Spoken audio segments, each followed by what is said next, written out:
The entire nation was shocked last week by the untimely death of Robert H. Jackson, Justice of the Supreme Court of the United States. Residents of the Jamestown area were especially saddened by the passing of Justice Jackson because this is where he grew up and first entered the practice of law. He was a personal friend of many of us. On June 26, 1952, Justice Jackson made what was to prove to be his last public address in Jamestown. The event was the 84th annual reunion of the Jamestown High School Alumni Association. The feature of the evening was a presentation of a Milton J. Fletcher memorial picture. Because of his profound respect for Mr. Fletcher, Justice Jackson came to Jamestown in the midst of an extremely busy schedule to give the memorial address. During the past few days, several references have been made to Justice Jackson's ability to express himself with amazing clarity and conciseness. His speech, which you will hear in just a moment, is a brilliant example of this talent. The evening of June 26, 1952 was extremely warm, which explains the remark Mr. Jackson makes during his talk. And now, just as it was delivered 2 years ago, here is Robert H. Jackson's tribute to Milton J. Fletcher. Mr. Jackson will be introduced on the recording by Daniel A. Isaacson, who, as president of the Alumni Association that year, was presiding at the meeting. Thank you, Mr. Hall and Mr. Corwin. At that 64th reunion 20 years ago in honor of Mr. Fletcher, the principal address was delivered by Robert H. Jackson of the class of 1910, and we are highly honored to have him here with us this evening. By way of introduction, in order to illustrate the mutual esteem and close friendship which existed between these two men, I would like to take the liberty of quoting a very short paragraph from the address of Mr. Jackson given on that occasion, and a few sentences from the response by Mr. Fletcher. In part, Mr. Jackson said as follows: "Each of us who sat at his feet to learn was given something of his sense of values in life. How much each took away depended on his ability to appreciate and carry. Whether active or in retirement, he has a permanent influence upon individual and collective character which stands majestic amid the rise and fall of our luck and circumstance. He may resign his place on the payroll, but he cannot resign his place in our lives. There he abides, and there he gently guides us toward the good and useful life." Mr. Fletcher responded in part with these words: "I thought Mr. Jackson's remarks were most beautiful.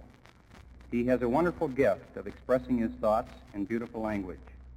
I count myself lucky in having had such an able advocate to defend me before the bar of public opinion." Fellow alumni, it is to you, a member of the class of 1910 of the Jamestown High School and an Associate Justice of the Supreme Court of the United States, the Honorable Robert H. Jackson. Justice Jackson.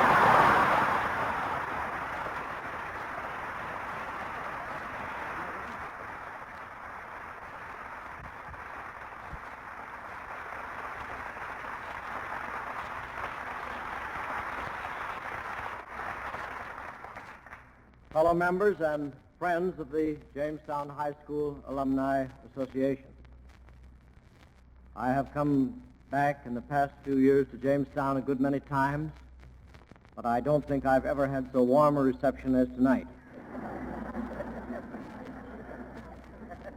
It's a great pleasure to be with you when you do tribute to the memory of Milton J. Fletcher. Mr. Fletcher came to the Jamestown High School as the 1800s were yielding place to the 1900s. For a half century, he was one of the city's most loved and respected. The debt that many of us owe to his influence is beyond calculation. Mr. Fletcher came to a very different city than the one we know today. The older among us find it difficult even to recall the physical Jamestown of that period. Only its hills and valleys remain unchanged, and each year as I come back, they seem to be getting a little steeper and a little longer. It was about 1910 that I came to know Mr. Fletcher, quiet, urbane, unhurried man of solid thought and scholarly point of view. He had easy mastery over the schoolroom, so easy that he maintained discipline without our being aware that he was a good disciplinarian. It is impossible to reconstruct or recapture the spirit and atmosphere of that time. Before the First World War, there was an era of psychological tranquility, optimism, and self-confidence that the generations since it have never known. We felt certain that plague, pestilence, war, and famine were all but conquered. The danger of great catastrophes was past, and that our country was in control of its own destiny. Moreover, we felt that each individual could choose and make his own career, and that each was truly the master of his fate and the captain of his soul. Now the draft board is the master of every youth's fate, and two great world wars and a depression have shattered self-confidence. Mr. Fletcher exemplified the best traditions of the Victorian age into which he was born and to which, in a sense, he always belonged. He enjoyed a wide range of reading and possessed an unusual variety of knowledge. He had a deep sense of enduring values and was undeceived by cleverness or fashion. He did not suffer from any delusion that his age, his race, or his nation, but he was optimist enough always to believe that mankind is perfectible. Mr. Fletcher was natively and incorrigibly an American. He was steeped in American history and taught it with a reverent conviction that was contagious. No youth could come under his influence without becoming passionately devoted to the American ideal and strongly attached to our institutions. Like many men of the Victorian era, he based his faith in the long-range workability of our institutions upon free public education.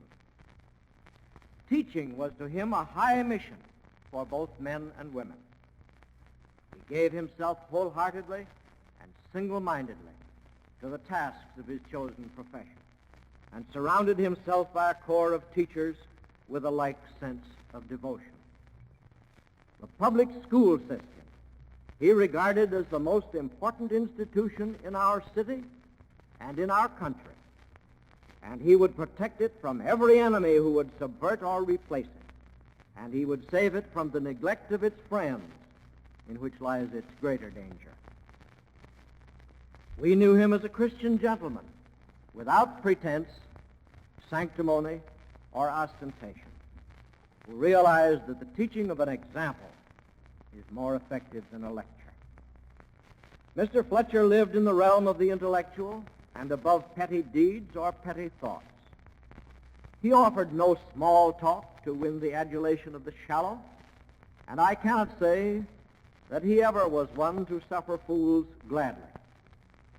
But he had a deep faith in us youngsters, and whatever our mistakes or breaches of discipline, he never lost patience. I could give you some illustrations, but I think they would not aid in the discipline of the present generation, Dr. Corwin. But I think the only remorse that those of my time ever felt for our pranks, and they were numerous and provoking, was when we felt that they had caused him real embarrassment or pain. We repaid his faith with a deep belief in him. The great thing that he did for us was to keep us under the governance of our own better selves. Mr. Fletcher believed without reservation in the triumph of human reason over mere brute force. Despite the horrible example of our times, he never gave up his belief that reason would triumph and that cruelty and injustice must eventually fail. In the 40 and more years since I left his classroom, it has been my good fortune to deal with many men whose fame reached far. But if the countries of the world during the 20th century had filled the high places in their government with men of his sincerity, unselfishness, and dedication, we would have had a very different century. Few men of the many whom I have known have so completely exemplified everything that I regard as characteristic of a highly civilized individual as did Milton Fletcher. Throughout my professional life in this city and my public life, I have found inspiration and encouragement in his friendship and have never been more pleased than when some act of mine won a letter of commendation from him. I am glad to join with you in this hour of remembrance of one of the most enlightening and elevating influences that our city has ever known.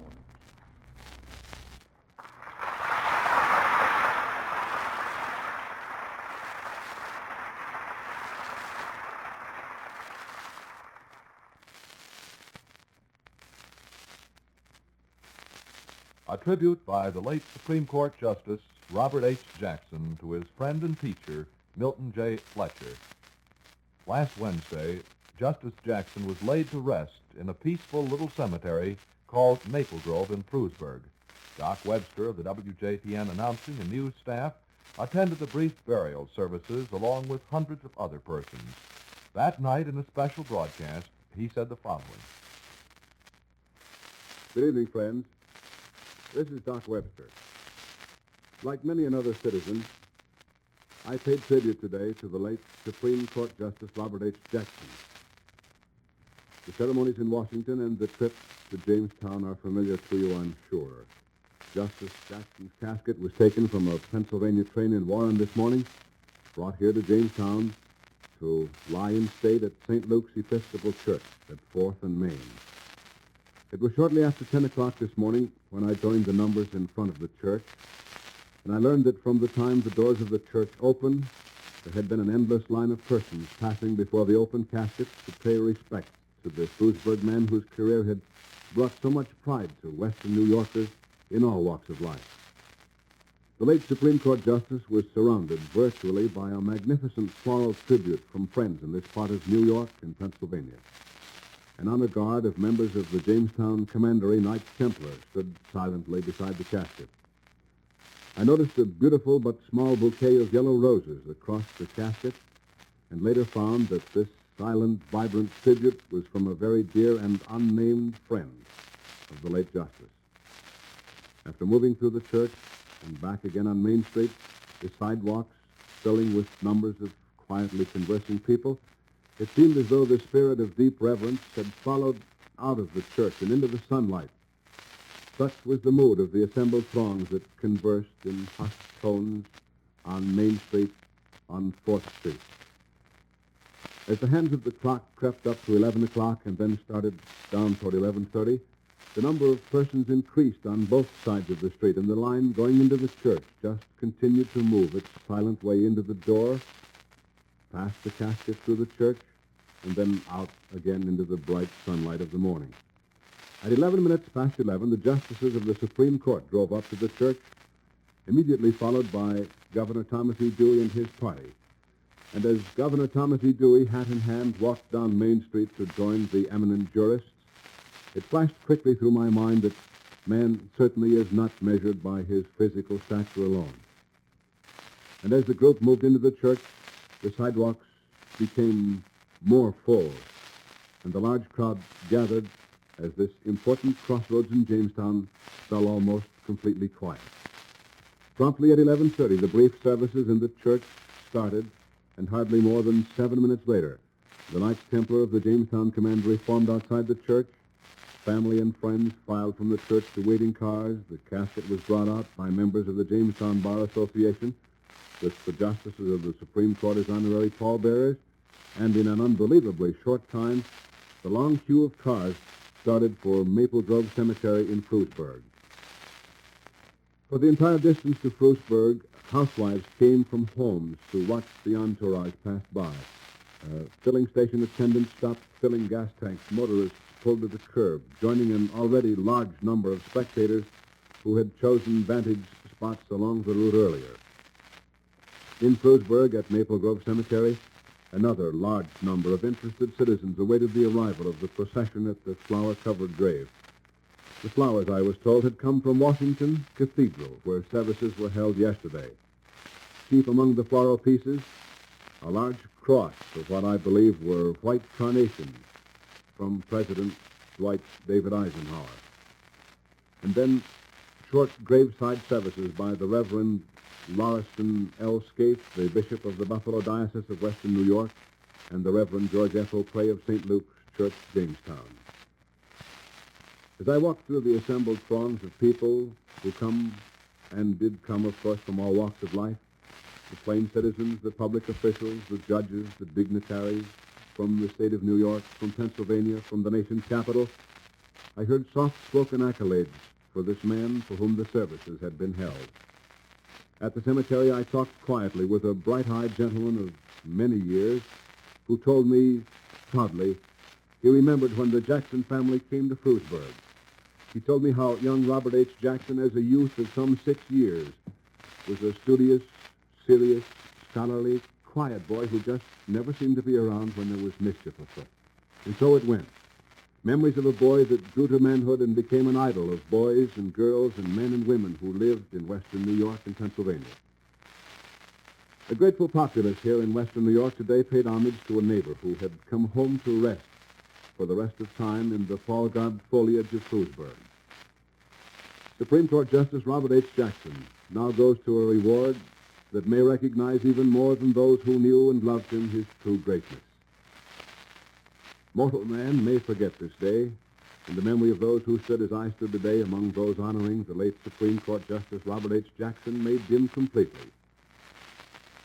But for just a brief instant in eternity today, many of us saw the pen of history indelibly inscribe the name of Robert H. Jackson, and then move on with the rest of the world. As that historical quill wrote, we all knew the name of Justice Robert H. Jackson would live forever.